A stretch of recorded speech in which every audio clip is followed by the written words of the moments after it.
സ്വർണ്ണമേ ഏട്ടേട്ടാ ഇപ്പോഴെങ്കിലും ഒന്ന് പറ എന്താ മോനിടാൻ പോകുന്ന പേര്? അതാദ്യം എന്റെ മോനും ഗുരുവായൂരപ്പനും കേട്ടാ മതി. അച്ഛമുത്ത അച്ഛൻ മുത്തുകുടിസ് അച്ഛ ചെറിയൊരു പണിയിലാണ്.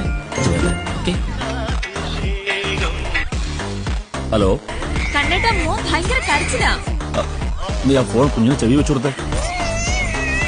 അച്ഛമുത്ത അച്ഛൻ സ്വന്നമേ അച്ഛൻ ചാക്കുസേ കരണ്ട അച്ചോടി വരാട്ടോ. ശരി അച്ചോടി. ഹലോ കണ്ണേട്ടാ, മോന്റെ പേര് പറഞ്ഞ അച്ഛൻ വിളിച്ചോളൂ. നീ ആ ഫോൺ കുഞ്ഞിന് ചെവി വെച്ചു കൊടുത്തേ. ഞാൻ വിളിച്ചോളാം. പൂർണ്ണനാഭൻ നായർ. എന്തായിട്ടാ പേര്? പൂർണ്ണനാഭൻ നായർ. എന്താ കണ്ണേട്ടാ, മോൻ ഭയങ്കര കരച്ചിലാ. ഞാൻ എന്താ ചെയ്യണ്ടേ? അതിനെ ചുരുട്ടി കുട്ടി വരെ കിണറ്റിലേറി.